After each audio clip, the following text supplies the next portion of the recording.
Estimado Surco Mauricio, mi nombre es Condor Iniver. Yo voy a exponer mi código elaborado en Python sobre la librería Scapy. En la primera línea de código es para instalar Scapy en Google Colab. Eh, Normalmente esto se utiliza pues, para ese entorno de Google Colab. Los primeros importes son para SQLite 3, que es para la base de datos, PCUtil para monitorar los recursos del sistema, y Scapy, donde importamos lo que pues, vamos a utilizar en este código, y la librería Socket, que se utiliza normalmente para establecer una comunicación, un estándar para monitorar estas aplicaciones que necesiten interactuar a nivel de red como clientes y servidores TCP/IP. Por ejemplo, la función sacar IP. Para esta función se crea un bucle eh, entre interfaz y address, que vienen a ser las variables de iteración, es decir, en las cuales se va a repetir. En el método net-if-address de la librería pcUtil,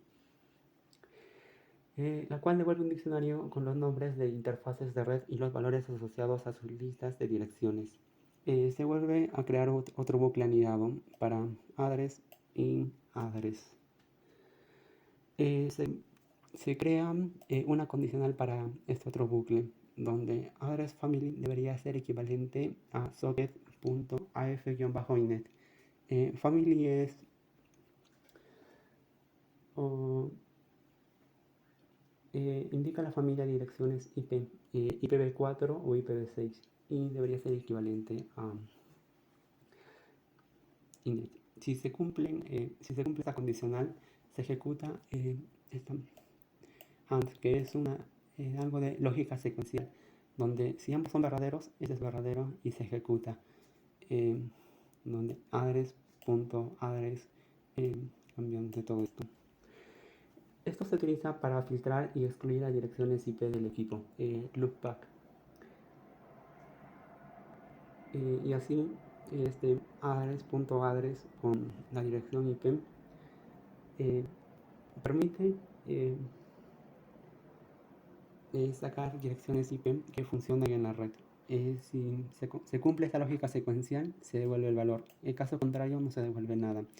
De manera similar funcionan las demás funciones, valga la redundancia. Por ejemplo, para verificar puerto, hay algunas cosas que cambian. Esta función comprueba si un puerto en una dirección IP está abierto.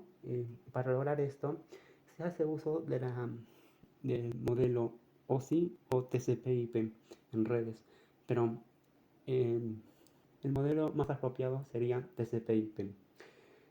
Se envían paquetes TCP o IP a un puerto y a una IP especificada, y luego se espera un segundo. Si la respuesta se retorna, si las condicionales se cumplan, se retorna un valor de true. En caso contrario, es porque hubo un error. El script no fue ejecutado como modo administrador o no tuvo instalada la NCAP, y se retorna falso. Para la clase database, que es donde vamos a crear nuestra tabla de nuestra base de datos, esta clase ejecuta la conexión a la tabla de datos y se crean la función crear tabla de datos. Crea una tabla si es que no existiera, llamada equipos. Por ejemplo, aún no existe, pero al ejecutarlo sí va a existir, con la fila principal llamada id equipo y los nombres, las demás filas como texto vacío. De la misma manera se crea otra tabla llamada mediciones, con id mediciones como la fila principal y las demás como enteros o texto normal. De la misma manera funcionan las demás, por ejemplo, función insertar equipo. Se ponen los parámetros que vamos a necesitar y se ejecuta se hace conexión a la base de datos. en equipos, donde se van a colocar los 4 valores correspondientes a estos y se ejecuta conexión a la base de datos. Por último, la clase sistema monitor. Esta clase hace uso de la librería PCUtil. Se hace conexión a la base de datos. Por ejemplo, la función cargar datos. Esta función pide un input al usuario en el cual vamos a ingresar el nombre del equipo, el ID del equipo. Por ejemplo, en uso disco, pcutil.diskUsage muestra el valor del disco en la raíz. Muestra el porcentaje de uso del disco y los muestra como porcentajes enteros. De la misma manera, uso memoria, el porcentaje de uso de la memoria y lo muestra como enteros. Para el caso de uso CPU, se crea un intervalo de 1 segundo sobre el cual se calcula el uso del CPU y se muestra como porcentajes enteros por esto. Por último, se insertan estos datos en la tabla de mediciones y se imprime en la pantalla datos cargados exitosamente. De la misma manera o muy similar funcionan las demás funciones, valga la redundancia. Por último, la función mostrar menú es sistema igual sistema monitor. Esta comparación crea una instancia de esta clase para llamar a los métodos asociados al sistema monitor.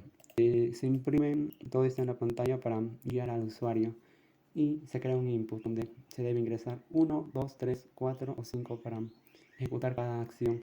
Si el usuario presiona 1, se ejecuta la función ingresar equipo. De la misma manera con 2, 3, 4, a excepción de 5 que es para romper el bucle.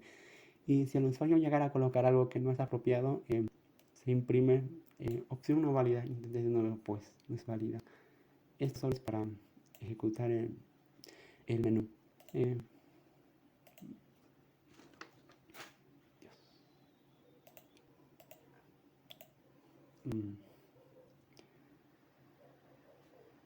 Al ejecutar el código se creará la base de datos.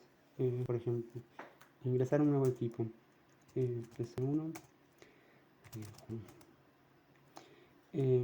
Se crean las direcciones IP y MAC address automáticamente por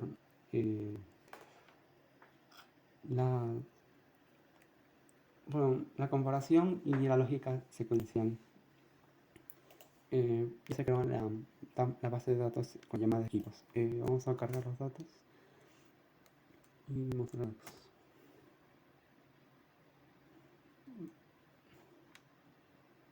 PC2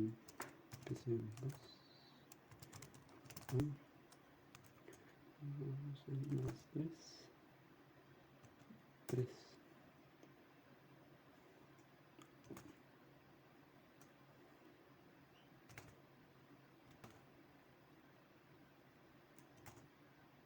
Ya, por ejemplo, aquí se mostró la base de datos asociadas a PC1 o el usuario Juan, su IP, su dirección MAC y la fecha en la que se ejecutó.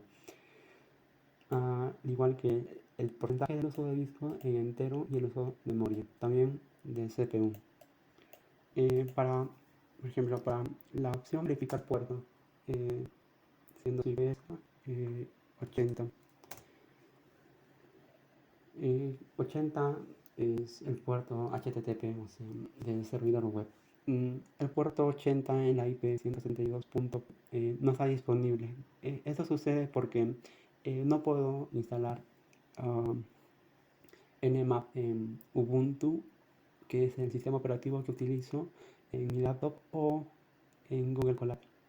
Existen equivalentes como Wireshark para este fin. Y por último, salir. Bueno, eso sería todo. Muchas gracias y buenas noches.